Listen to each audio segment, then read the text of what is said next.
Hello, in this video we're going to show you how you can use conditional expressions. So that's the if, else, then, all that good stuff. Now if we take a look at my model, you can see I've got this pattern feature. So I've got 4 holes on the top and the bottom.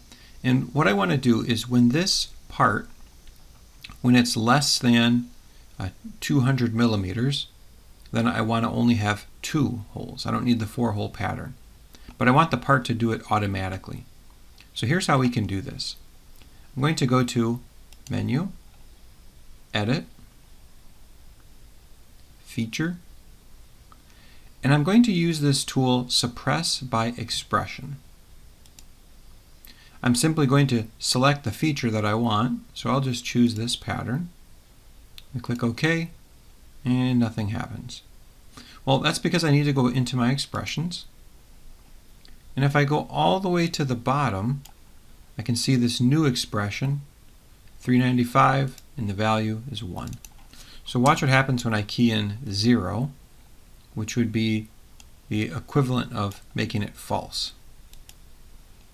Okay, those holes disappear. And if I put in 1 and apply, now we're back to having the 4-hole pattern. So let's put in a logical expression. First, I want to rename this to extra holes. And then for my formula, I'm going to right click and go to Edit. And there we can see I can add that logical condition to my expression. So this is kind of a cheat. That way you don't have to type in all of the code yourself. So I'm going to say if the height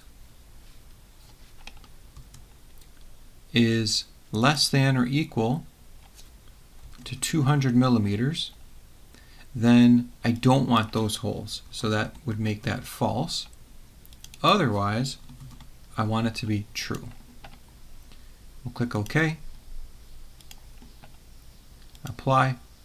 Now that expression is in there. So let's change the height to 199. There we go. The holes are gone. As soon as I change it to 201, those 4 holes, they're back. So this is just a nice, easy way that you can put in a logical condition right into your expression.